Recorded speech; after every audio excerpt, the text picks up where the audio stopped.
Software. It runs the world. E-commerce, payments, fraud detection, trading platforms, IoT, business software, digital transformation. And if you're in business, building all of that software falls to you every day, 24/7. So, you hire teams of developers and build systems to support them. Why? It's the future of your business.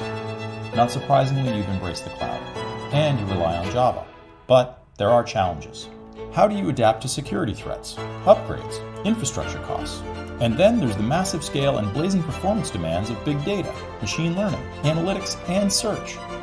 So, with all that, and because you've bet on Java to build mission-critical apps, and because you're running those apps in hybrid multi-cloud infrastructures, you need more than the standard Java codebase. You need a Java platform. A platform that delivers analytics, optimization, scale, and performance, but also reduces infrastructure costs by up to 50%. A platform built on the OpenJDK standard and trusted by the leaders in global business. A platform that is 100% compatible with your apps, but also 90% less expensive. Azul is the platform for the modern cloud enterprise, giving you more value, more security, more performance, and more of the Java you love so you can propel your business forward. Azul, the Java platform for the modern cloud enterprise.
There is a new OpenJDK project called CRaC, which goal is to address the JVM warmup problem with a different approach.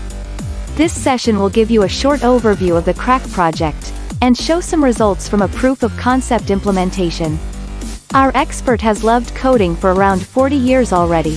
He blogs regularly at harmoniccode.org, founded and leads the Java user group Munster in Germany, and is a Java 1 rockstar and a Java champion. Let's all learn from Azul Senior Developer Advocate, Mr. Jarrett Grunwald.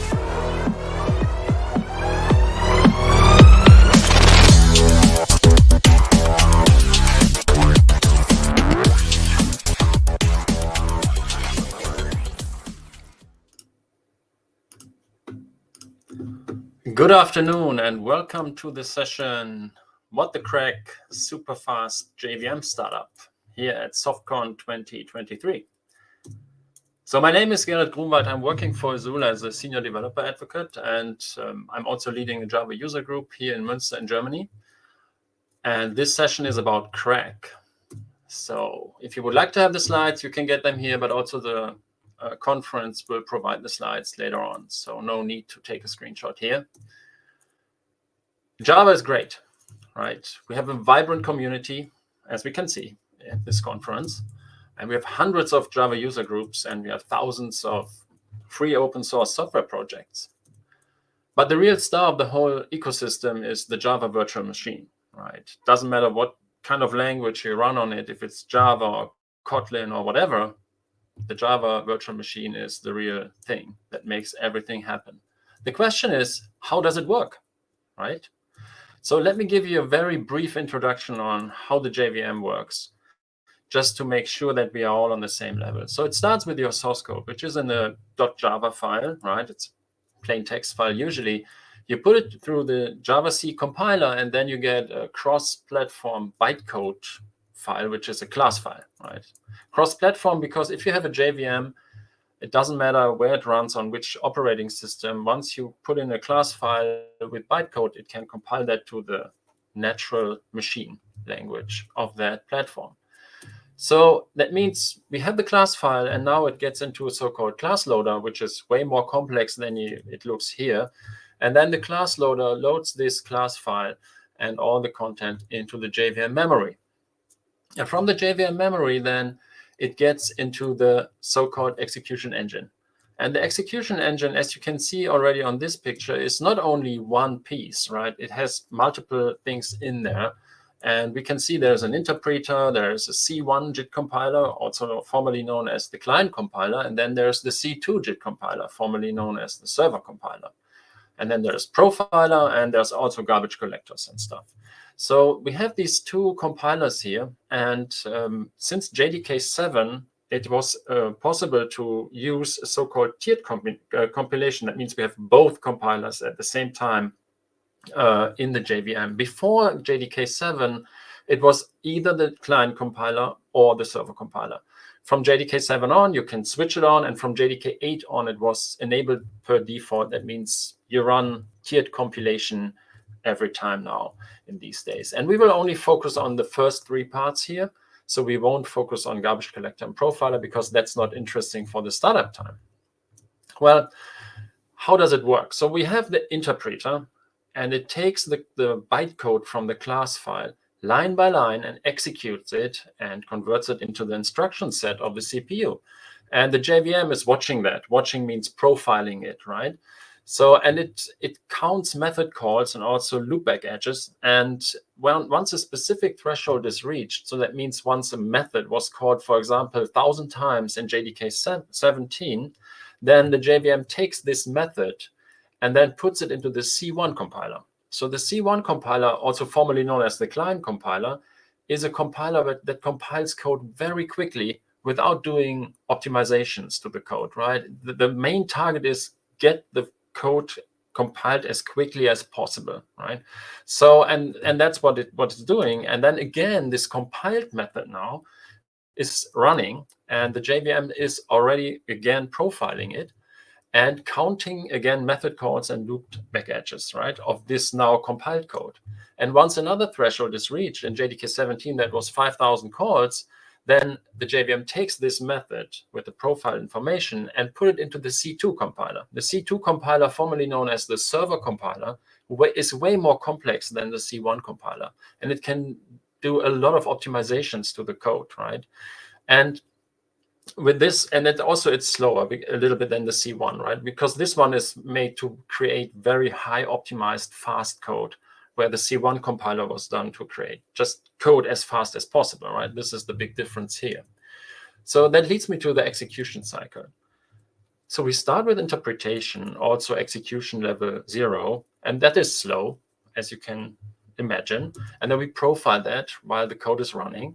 And then the hot code is going to the C1 compiler that's doing really fast compile, low optimization. And then again, we profile the code, the hot code already. And then we take this code into the C2 compiler. And then we get the high optimized, very fast code in the end. But then you see this other little thing there. And this is so-called de-optimization, right? Which can happen, and it does happen. And it can have a performance drawback, a performance hit to your application, but it's also the biggest benefit of the JVM, right? And we will come to that in a second, what it means. So the de-optimization, let me give you a very simple example. So For example, the compiler does a lot of optimizations to the code, and it's predicting stuff, right? So it tries to figure out what is the code doing. And if we take a look at this method here, that takes a value and then it calculates the bias depending on the value. If the value is greater than 9, then it computes some bias. And if it's not greater than 9, then the bias is just 1. And then it returns the math log 10 from bias plus 99. That's the whole method, right? So, and on the right side, we see the flow diagram of that. So that means if the profiler figures out that the value was never greater than 9, then it will always go through the right path, right? So bias equals 1, and then return math log 10 from 1 plus 99. So that means this would be the code that will be executed. And you see there is now, instead of the first if clause, now we see something like uncommon trap, and I will come to that in a second. So you see we can further optimize the code on the left side because we can directly write this, right? Math log 10 from 100. If you know math, then you know that math log 10 from 100 is 2. So that means instead of doing the whole loop, the compiler can optimize the code that it just returns 2 all the time, right? And you can imagine that this is way faster than going through the if-then clause. But now the question is, what happens if the code suddenly, if the value is greater than 9, right? So in this case, it will call the uncommon trap, and that means this code is no longer valid. And then it has to take this optimized code and throws it away, and then it goes back to the initial version of the method, and then has to do an optimization for all of it. So right, so it's it has to go back to interpretation, C1 compilation, and then C2 compilation. So, and this is the de-optimization, right? So the compiler is doing speculative optimization. So he's speculating that maybe this path might be faster, and if this is the case, then it can optimize the code, and it's really fast. But when it figures out, oh, there's this uncommon trap, right? So then it has to go back to interpretation, C1 and C2 compilation. So if we take a look at the performance graph, then we see these 3 different colors here. And the performance here is nominated to 1, so level to 1. And you see on the very left lower corner, you see a yellow part. This is the interpreter part. And then we see the C1 compiler part, which is the green. It's compiling and profiling. And then we see the C2 compiler part, with the blue thing. And you see the performance is increasing over time. This is all the optimizations going on, right? Your code is running, the profiler is profiling the code while it is running, and is optimizing the code all at the same time. Then you see on the right side of the diagram, you see these little gaps, right? These periodic gaps. So this is usually garbage collection pauses. But then in the inclination, you see these bigger gaps, these ones. And this is usually de-optimization. So the code was already fast, and suddenly you see this drop in performance because it went back to interpretation, C1, C2 again, and then it's fast again, right? So this is de-optimization. So you can imagine, if you take a look at this graph, this is the whole thing is the JVM startup, right? And when we talk about JVM startup, then usually people will say, well, yeah, Java is so slow. If you run it in microservice environments, for example, there are people complaining that Java is slow. And because the startup takes so long. Well, we have to really define the startup of the JVM. So do yourself a favor, create a class, and in this class, you just put one method. In the main method, you just put system.println hello world, and then start it. And then tell me it's slow. It's blazingly fast. The JVM itself starts up in milliseconds. That's no problem. The time that it takes to start up the JVM is dependent on your code, right? Because this is the stuff that needs to be compiled and optimized. It's your application. That also means when you put a lot of stuff directly at startup, then of course it will take longer, right? Small applications won't take that long to start up. And that means what we define as the JVM startup time is not the plain JVM. It's the JVM plus your application startup time, which means you have to load application classes, initialize all the resources, kick off application-specific logic, and do some optimization. So usually what we say is JVM startup is the time to first response. So the first time your application responds back to you And this is the JVM startup time, how we define it when we talk about JVM startup. But that's not all, because just because your application returns the first time doesn't mean it's highly optimized yet, right? It depends on your application if this is important or not, but some applications need to be warmed up. So it means you need to touch all your code to make the application as fast as possible. So that means there's this other part, which is called application warmup, right? And this application warmup means the JVM is optimizing your code, and usually you apply some specific workloads to your application to warm it up, right? For example, if you have trading applications for high-speed trading or for trading in general, then usually when the market opens in the morning at 8, you would like to make sure that everything is warmed up in your application, because then you don't want to wait for the compiler to optimize your code, right? Because then if the market is open, you need to trade, and you don't want to wait, right? So that means there's also JVM warmup, and the JVM warmup includes the JVM startup plus the application warmup.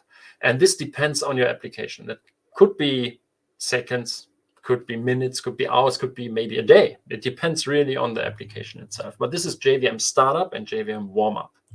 Okay, that's all great, but it takes time, right? So what does it mean if we take this knowledge now to the microservice environments?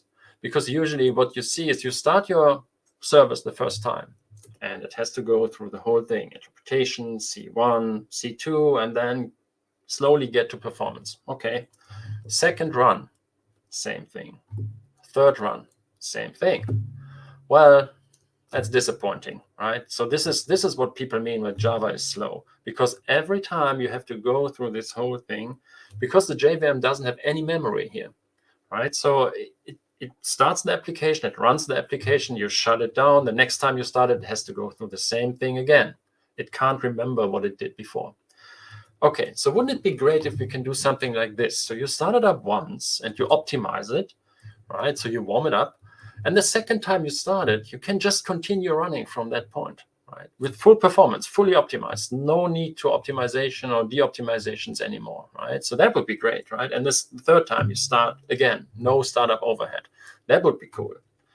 So what solutions are already out there that you can use to improve startup time of your application? Well, first of all, there's something called class data sharing. And class data sharing is not really related to optimizations and compilations, but it still can improve startup time of your application.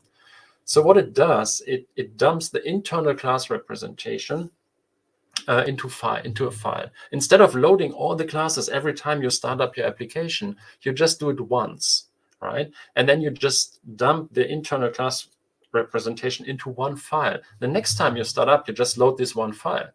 And you can imagine loading one file is way faster than collecting all the files, loading them, right?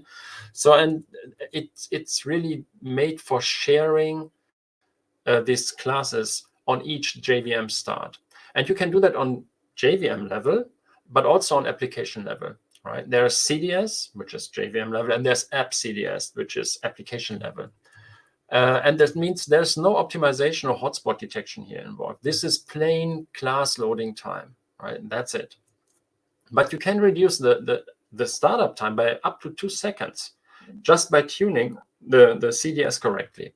And if you would like to learn more about it, then there's a really good blog post from Ionut Baluzin here. And you can, if you follow this link from the QR code, he explains exactly how you can tune CDS and app CDS to improve startup time. And by the way, it is enabled per default since JDK 12. So that means if you are, for example, on JDK 17 or even 21, then you use it already, but still you can tune it, right? So it's a good idea to use CDS, but keep in mind, it happens here. It happens at class loading time. So this is way before it gets into the compiler and interpreter and all that. So that's nice, but it doesn't really help us with the stuff that we saw, right? With the warm-up curve of the application, right? So then there's another thing, which is ahead of time compilation. And this is in principle what you know from C and C++ times, right? So you have your code, you compile it, you link it and all these kind of things. And then in the end, you get a executable and that's it. Well, could we use this stuff?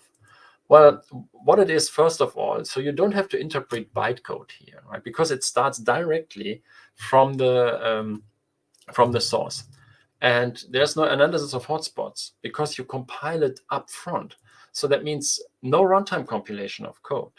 But it also means that once it's compiled, the startup speed it's blazingly fast, right? So, and straight away. And GraalVM native image does exactly that. So, okay, problem solved. Well, not so fast, because AOT is by definition static. So that means the code is compiled before it is run. And the compiler has no knowledge of how the code will actually run, right? Because, the JIT compiler is a just-in-time compilation. We saw that it's taking the code, it's interpreting it, profiling, then C1 compilation, profiling, then C2 compilation. Then with all the speculative optimizations, the code gets faster and faster at runtime. Well, if you have AOT compilation, then you just can do it up front. So you take the code, compile it, do some static code analysis, and then just go for it, right? This is how it works. Well, there is one thing that can help, which is called profile-guided optimization. And what you do is usually you run the code first, you profile it, and when you create the native image, then you apply this profile to the native image process, and then you get a better optimized compilation, right? So this is what you can do. If we go back to this JVM performance graph, then this is not hard numbers now, because that really depends on your code. But usually you can say with plain AOT code, right, you can get up to 60-70% of the speed of the JIT compiler. But usually that's it. If you use PGO, so profile-guided optimization, then you can get up to maybe 90%, but just for one use case, because you just ran it once and then you hope it works like that forever, right? So that means, for example, if you do that and you have a web shop and then you compile and optimize your code for your normal daily workload, right? So, and then suddenly there's Black Friday. So that means your application needs to be optimized now in a different way, because now millions of people hammering your web page, then probably this profile-guided optimization doesn't work for this use case, right? So you have to create another one just for this specific use case. So this is the difference. That means you have to do the profiling once before you create the native image to get this additional performance here. And I found a quite interesting blog post about the performance of AOT compiled code.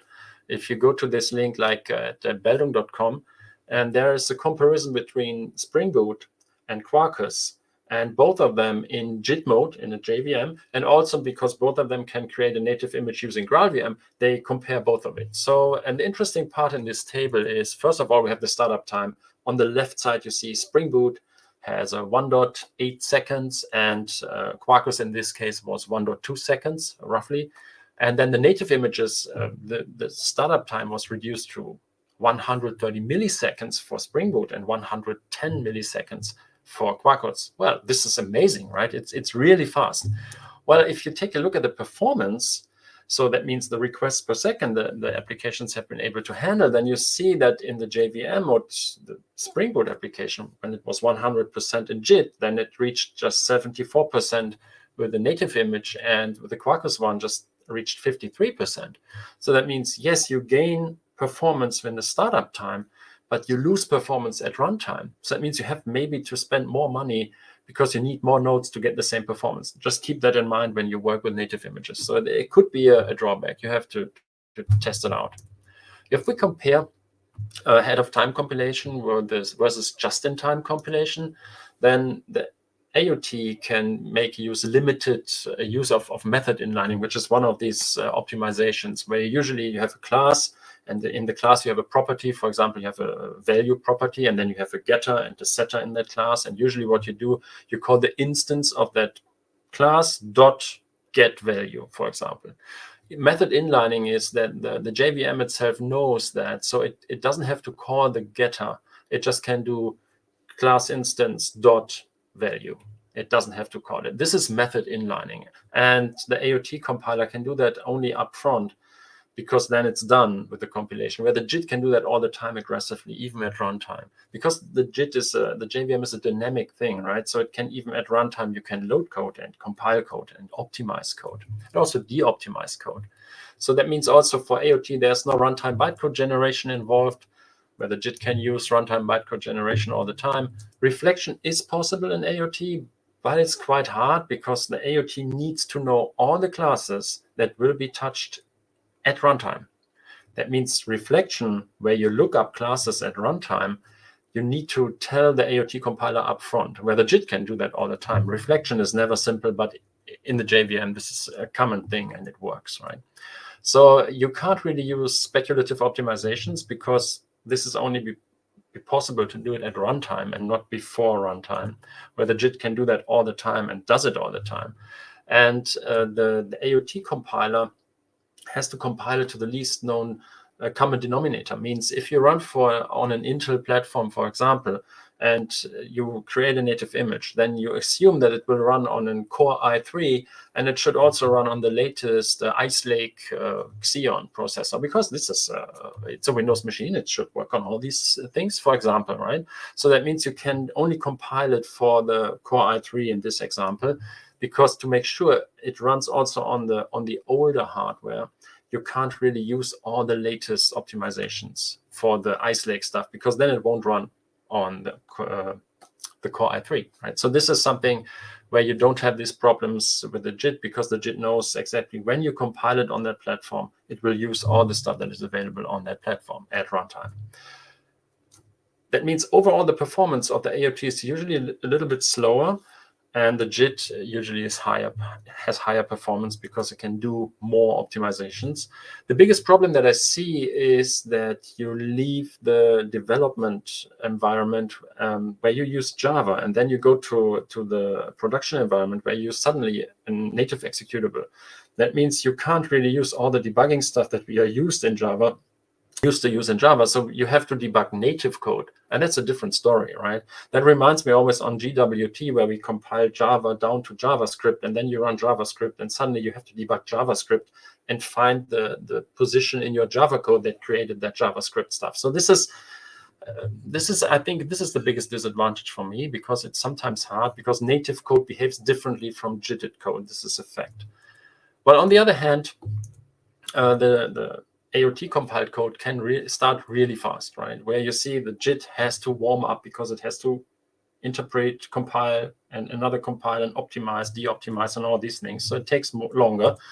For the AOT means there's also no overhead to compile code at runtime, because everything is already compiled, where the JIT has to compile stuff at runtime, right? And the memory footprint is usually way smaller using AOT, because this only compiles the classes that will be used. Where, for example, if you have an application and you have some dependencies, a library with thousands of classes, then your code will contain also all the classes, even if you don't use them. But the AOT compiled code won't contain that stuff, right? So that means the JIT disadvantages are it requires more time to start up, the CPU overhead to compile code at runtime, and it has a larger memory footprint. Okay, that's the stuff that we have. So let's take a look at a different approach here. There's a project called CRaC, which is Checkpoint Restore in User Space. And this is a Linux project, and it's a part of the kernel since 2013. So it's nearly 10 years part of the kernel already. So that means it's quite mature. And it's made to freeze a running container or application. And then you can checkpoint or snapshot the state of this application or container to the disk. And then at a later point, you can just restore the container application back from the saved data back into memory, right? This is the idea of CRaC. And it's already used or integrated by OpenVZ, by Linux containers, Docker, Podman, and others. They can use CRaC, right? Sometimes they do. So it heavily relies on the /proc file system. So that means there are Linux distributions that don't support proc, but usually the most common ones all support proc file system. And it can checkpoint lots of stuff. So that processes and threads, application memory, memory map files, shared memory, open files, pipes, FIFOs, sockets, inter-process communication channels, timers, and signals. And it can even rebuild a TCP connection from one side only, right? So it's great, but it doesn't come without challenges, right? For example, if you would like to create a checkpoint on one machine, and then you would like to restore it on another machine, because I said it saved the state to files. So you could copy the files to another machine, and then you could think, oh, I can restore it here. Well, that's not so easy. First of all, if you have a different CPU architecture, won't work, right? You can't really restore a snapshot or checkpoint from an x64 Intel machine on an ARM64 machine. Doesn't work, right? It's a totally different architecture. So the snapshot or the checkpoint is not the same. So also, if you have open files on one machine and they are not available on the other machine, you can't reopen them because they are simply not there, right? The other thing is you cannot start the same from the same checkpoint multiple times at the same time. You can just restore it once. So you can't store many of them because the PID is part of the checkpoint and it will be restored. The other thing is, if you have a JVM, then the JVM would assume it's the only thing running, right? And will just continuing its task. And that's very hard to do. And the problem, again, is not really the JVM itself will probably work, but it's your application within the JVM. And it's your application that, for example, has a database connection open, or it has an open file. So or it has a service open and some socket connection open to a service, right? So if you now create the checkpoint and you close the JVM and you restore from the saved file, then the JVM will probably start up, your application will run again. As soon as it tries to connect to a database, it's not there because the connection is gone, right? So this is the problem. And that leads me to CRaC, which is the coordinated restore at checkpoint. And the focus is on coordinated here. So CRaC tries to solve this problem of letting the application know when there is a checkpoint, and also when there was a restore, let the application know that it was restored from files. So that gives you as a developer the chance to do something. And this do something, I will come to that. So that means CRaC comes with a pretty simple API. So, and it can create checkpoints either using code or using JCommand, which comes with the JDK. It's a tool that comes with each JDK. And it can throw checkpoint exceptions. So it can tell you if you miss to close a resource, for example. So, and what we do, we clean the heap and compact it. So it's very similar with the garbage collection process, right? So, and we use the same mechanism. It's the JVM save point. So you don't have to take care about, oh, I have these threads running. So the JVM can stop them and can compact the heap and clean it and then save the state. That's not a problem. So what we added 2 additional commands, so which is -XX CRaC checkpoint 2 and -XX colon CRaC restore from. And the path here is, in principle, we tell the JVM by sending this variable to the JVM, we tell the JVM if there is a checkpoint, if someone triggers a checkpoint at JVM level, save the checkpoint to this path, to this folder, volume, whatever, right? You name it. And then when we restore, we just point Java with this variable to this folder or volume, to this path. And then it will just recognize, oh, there is a checkpoint, and will restore from there. And then that's all you need to do, right? So this is the idea. The whole thing is an OpenJDK project. So you can find it under openjdk.org/projects/CRaC. And it was invented by Azul. It's led by one of our engineers, Anton Kozlov. And it's all open source. So you can look it up. It's not a secret. And you will find it under this link. And let's take a look at the API, because it's very simple. So this is all. We have exactly one interface. It's called resource. And we have 2 methods, before checkpoint, after restore. So simple, right?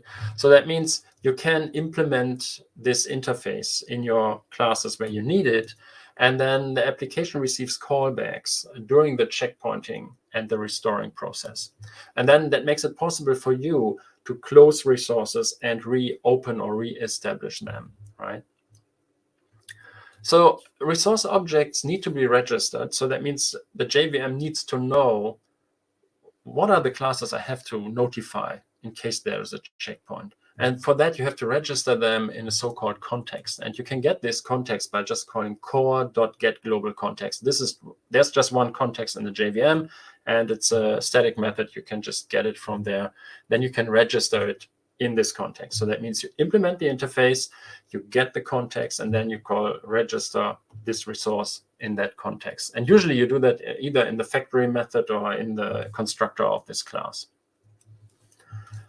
These files usually, because it's more or less a heap dump, right? So we compact the heap, and then we store that in files. So that it depends. If you have a large heap, of course, the checkpoint will be bigger.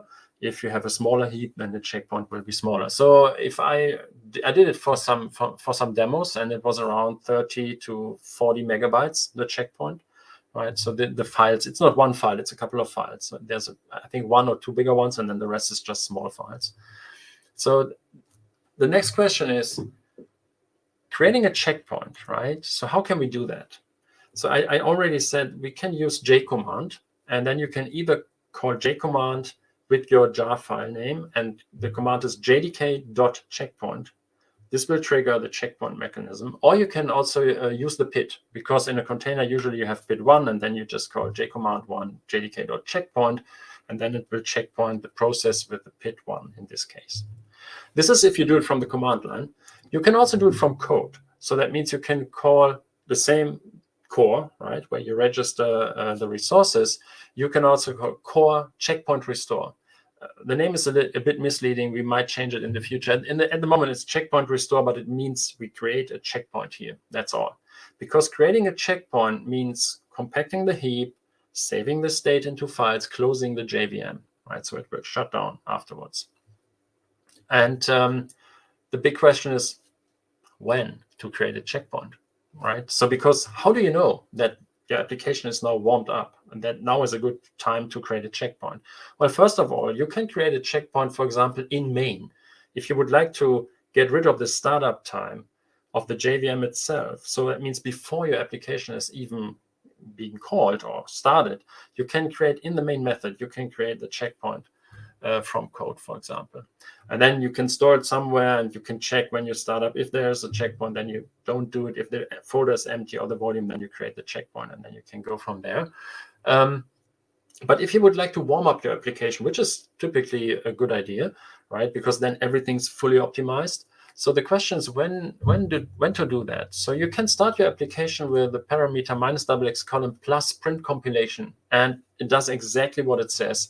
It prints out all the compilation steps on the console.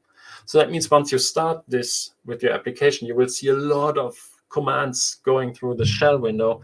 And just don't be afraid, just watch it while your application is running. You apply some typical workload to it, and you will figure out that after some time, the number of compilations per second will just ramp down, because that means most of the code has been touched and is compiled. So there's no need to compile it anymore.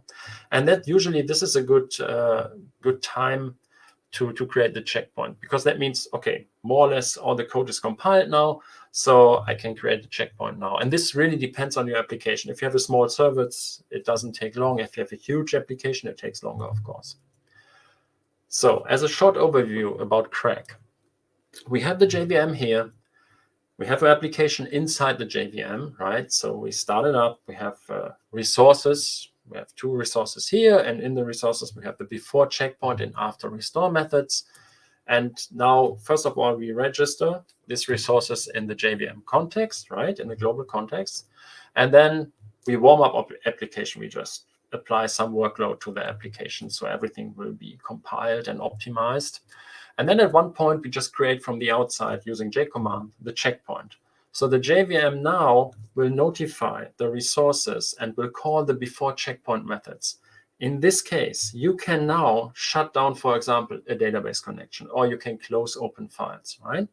And then afterwards, when you close all these open resources, then it will store the state of the JVM, including your application. It means really including everything to the disk. And then after some time, you decide to restore it. You just call java -XX colon CRaC restore from and point it to the volume or folder where you have stored the checkpoint. And then what happens is the JVM starts, and then it will notify the after restore methods. And here you can reestablish the database connection or reopen the file, and then your application can just continue running. And that's exactly what it does. It continues running. It's not like you have to go through startup again. This is all done. The checkpoint contains the current state of the JVM, including your application, including all the data that you have there. So that means the application reopens the resources, and then you are good to go. No application warm-up anymore, right? It's just loading back into memory, continue running. And you only have to do that in classes where you have, for example, open files, where you have whatever kind of socket connection open. These are the classes where you have to implement the resource interface. The typical usage is you run your application in a Docker container, in a container, whatever container. You create the checkpoint. Then you can either create the checkpoint in the container, or you can create the checkpoint at an external volume, right? So I would suggest doing it in an external volume is the better idea, because otherwise in every image you have also the checkpoint files, which is not needed, because you can also put it in a volume in your cluster, for example, and then just point every service to that volume and restore the data from there. If you store it inside of the container, then you have to commit a new state of the container, because then it also contains the checkpoint files, right? And then when you start it up, you just point it either inside of the container or to the volume, and then it will load the stuff from there back into memory. That's the main idea. It's only for Linux x64 and ARM64. That means no Windows, no Mac here, because Creo is not available there. We could use also other libraries, right? We are not bound to Creo. So this is abstracted in a way so that if there would be something on Windows or Mac, we could also use it there, but there is nothing comparable at the moment. So what we did to make it work also on Windows and Mac, at least it won't break if you code on Mac and Windows, because usually what you do is you have a Windows machine, you have a Mac, you code your stuff in your office, and then you deploy it on a Linux machine. So, but if the JVM doesn't support CRaC on your Mac or Windows machine, it usually will break because the API is not available. So we created a library called org.crack, and that's designed to provide a smooth CRaC adoption. So it's a total mirror of jdk.crack. That's the package that we have in the JVM. And what it's called org.crack. Everything is the same. And you can use it with any OpenJDK implementation, and you just add org.crack as a dependency. And what it does is, as soon as you start your application, it will figure out, oh, this is a JVM that doesn't support CRaC, so it won't do anything. It won't call anything. It just won't do anything. So it's great.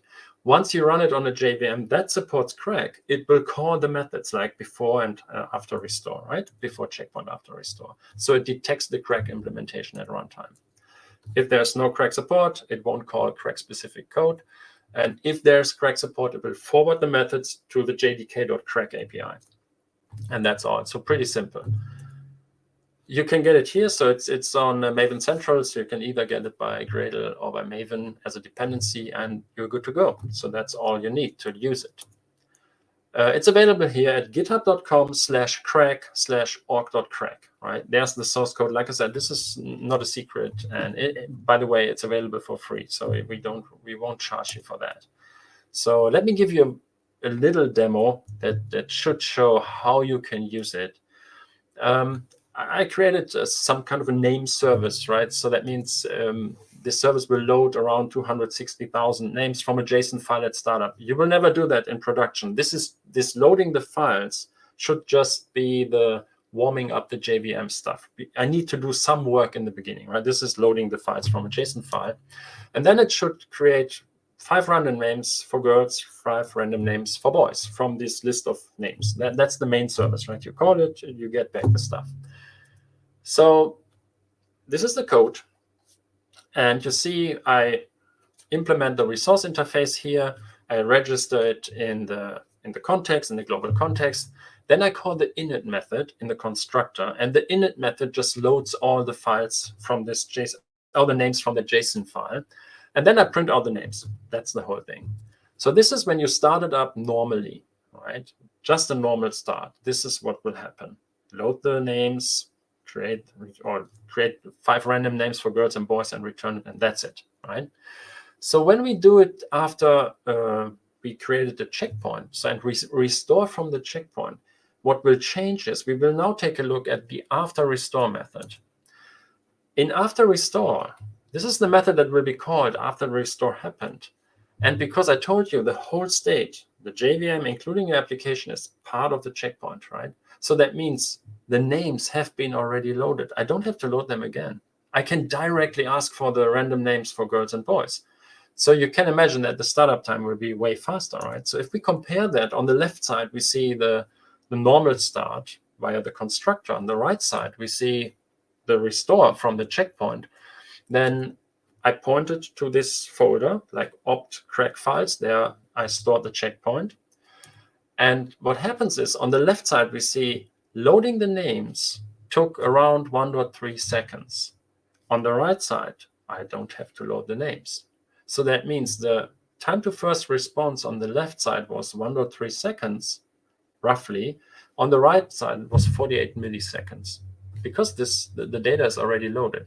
So like I said, you wouldn't really load the files in your service from a JSON, the names from a JSON file, right? This is really the loading, just should show you that all the stuff that happens before the checkpoint is gone after you restore from checkpoint, because that was already done before, right? So this is the idea. If you would like to have this example to play around with, you can find it on my private GitHub account and play around with it. It's a pretty simple example, but it should give you an idea. The big question is, what about framework support, right? Because usually most of the people use Spring Boot or Quarkus, Micronaut. And if these frameworks have resources open, then you can't close them, right? Because it's part of the framework. You can't tell the framework, oh, close all the database connection pool. You can't usually. So it's good to have support from the framework. So Micronaut has already some good support here. So everything that is related to JDBC connections, they close for you. You don't have to take care about that. Quarkus has just some rudimentary support. It's not that good. At least they support the interface. Spring will get full support with Spring 6.1. I think it will be announced next month in November, and then will probably be GA beginning of next year. And they will have full support. That means if you use whatever resource via Spring, it will close it for you and restore it again. So you don't have to do anything. Probably there's some kind of annotation that you have to use. I didn't saw it yet, but they will get full support. So that means for you guys that use Spring Boot, that shouldn't be a big deal. Okay, now I told you how great it is. I showed you some super fancy demo. The question is, how good is it really? Well, we made, of course, tests with other frameworks to really see some real numbers. So we created a Spring Boot application, a Micronaut, and also Quarkus. And this XML transform, this is just something where we created a service that takes some time to start up, right? This is always time to first response here, right? And you see the Spring Boot application took around 3.9 seconds for the startup. This is plain OpenJDK. Micronaut about 1 second, Quarkus a little bit faster, but also around 1 second. And the XML transform stuff took around 4.3 seconds. We created a checkpoint after this, and then we restored it from there, and then measured the time to the first response. And that was the result. So as you can see, the time to first response, we could bring down from 3.9 seconds to 38 milliseconds for the Spring Boot application. And even Micronaut and Quarkus that already start fast with 1 second, we brought it down to 46 and 33 milliseconds. And the XML transform, which took the longest time, the plain OpenJDK, now it's just 53 milliseconds. So you might ask yourself, okay, I see these huge differences when it started up normally with the OpenJDK. Why is it now nearly all the same? Because now it only relies on disk I/O, right? It's really just loading back into memory, restoring the connections, for example, to a database or whatever, or reopen a file. And this is all stuff that's really fast. And that's it. And that's there. And you don't have to do anything. Where you have the normal startup, where you have to go loading the framework, compiling all the stuff, loading your application, optimizing it. It takes some time before it gets to the first response, right? This is all done because we did that. We created the checkpoint after this. So that means now it's just continue running from there, right? This is the big difference here. So as a summary, CRaC is a way to pause and restore a JVM-based application. And it doesn't require a closed world as with native images. So it means once you restore it from a checkpoint, you can do whatever you want. It's a JVM. It's the same JVM like before the checkpoint, right? So there's no changes. It can further optimize your code. It can change, it can de-optimize, all the things. It's just continuous running. It's extremely fast time to full performance level, as we saw. And there's no need for hotspot identification, method compiles and recompiles and de-optimizations, because if you create the checkpoint after the JVM warm-up, so that means after your application was already warmed up, then there's no need to really detect more hotspots and method compilations and recompilations, because you created the checkpoint after you warmed up your application. So that means the main idea is you start up your application, you warm it up, you touch as much code as possible, because that means it will be optimized as good as possible. And then you create the checkpoint. The next time you restore, it goes directly from there. Right? This is the idea. And we have, of course, improved throughput from start because the code is highly optimized already. It's an OpenJDK project, and it can save infrastructure cost even. So you might ask yourself, okay, I get it. It starts fast, it's cool. We have full performance, but how can I save infrastructure cost? Well, if you are running in cloud environments, then you might know this curve, right? On the y-axis, we see the CPU utilization, and on the x-axis, we see just time. So that means when you start your servers in a cloud environment, then usually what we see is a peak at the beginning of the startup, right? And this peak is the JVM startup time. So that means we have to interpret, profile, compile, optimize, and so on at the same time where the code is already running, right? So that means the CPU, it's really needed 100% because we have to compile, profile, and run your code at the same time. Once the optimization is done, we see a drop in the CPU utilization, because then there's no need to compile code anymore, right? So it's just running, and then we see, oh, the CPU utilization dropped in this case around 50%, right? So now if we create the checkpoints, and this is mainly interpretation, compilation, and optimization overhead here. If we create the checkpoint now here, that means we create it after we had this peak. Then the next time we restore it from here. We don't need all the CPUs anymore. So that means we can run the same application with half the amount of CPU nodes, right? With the same performance. And that really saves startup time and the CPU overhead, and that's cost, right? So this is really cost. So it can change, it can save infrastructure cost too.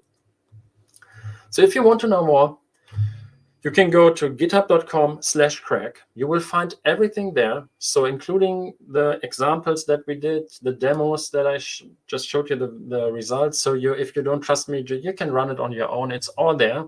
You can check out the project and just run it and check it out. We have fully supported JVM with support for CRaC. So you can download it at azul.com, and you can even use it in production. So it's not something like a beta version or alpha version. This is also not a pre-build. This is the standard current version of JDK builds from Azul. And we have a specific build that includes CRaC. So you can use that in production. You can even get support for it. Documentation is also available here. So if you would try to know more about how to use it, what switches are available, you can find the documentation at this link. And with this, I say thanks for attending and for listening. So and I think now we have time for questions.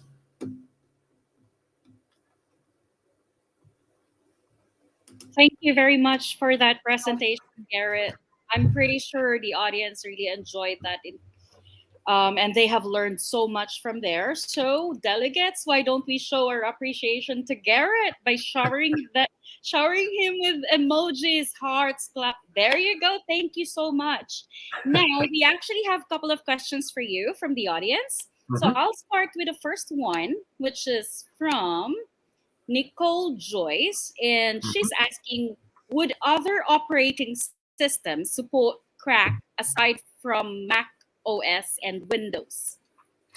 Oh, so CRaC is only supported on Linux. So there's no support on Windows and Mac. So, and the problem is that there is not this, there's this CREO project, which is only available in Linux, and that's what we use. So on Windows and Mac, we didn't found any project at the moment that can do the same stuff. So that can do checkpoint and restore on application level. So at the moment, there is no support for Windows and Mac. Just with our library, you can code against the API without breaking something in your IDE. Thank you so much, Garrett. There you go, Nicole. I hope that answered your question.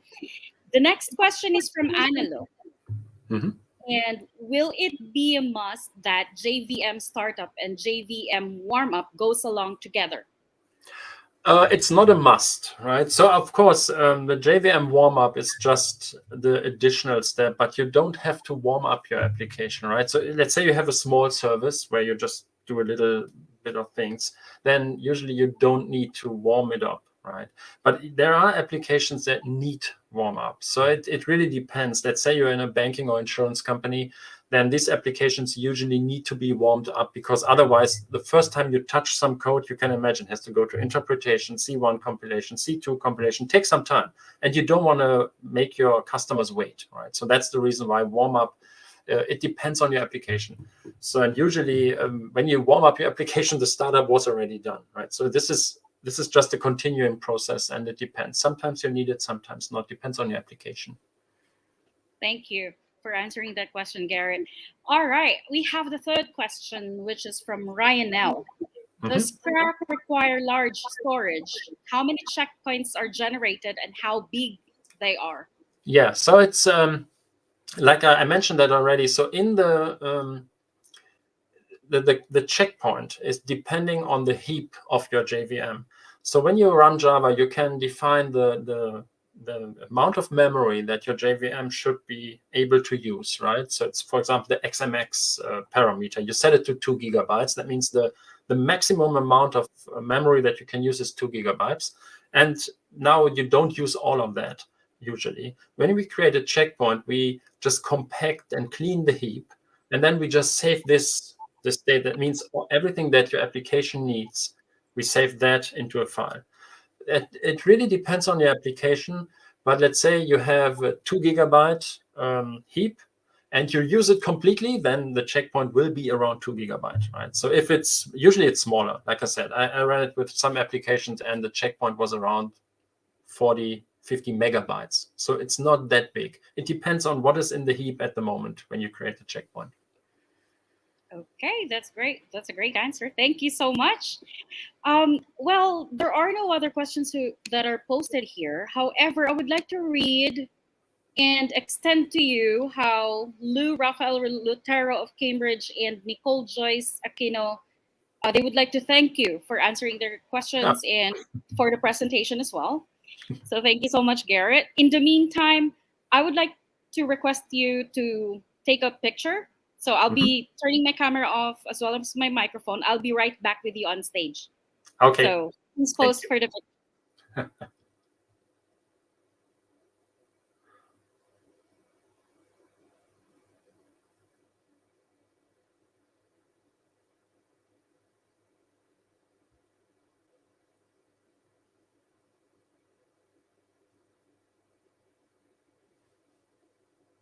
Once again, Garrett, thank you so much for spending time sharing your knowledge about CRaC and a lot of stuff.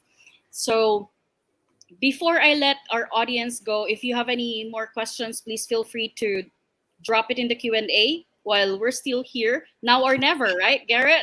Exactly. That's the chance. Right.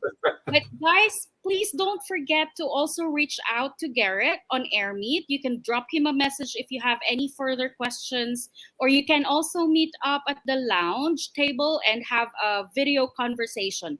That is possible. So please don't forget to drop him a message and connect with him in AirMeet, right? Also, before I let you guys go, don't forget the leaderboard. Click on the trophy icon on the top right of AirMeet to see who's leading and who would want to win Alexa Echo from PSIA, right? There's also vouchers to be given away. So Don't forget to rack up points for this one. So how do you do that? Update your profile, ask questions, answer polls, click emojis. Be very engaging in AirMeet. Okay, so this will be continuing until tomorrow. There's a lot of time to earn points, and we will be announcing the winners tomorrow late afternoon. So if you have hybrid tickets, download the AirMeet app so you can continue engaging on the app while you're at SMX tomorrow. Please don't forget the registration starts at 7:30 in SMX, and we'll see you guys tomorrow, right? Once again, Garrett, thank you so much, and I'll see you all guys in the next session. Bye-bye. Thank you. Bye.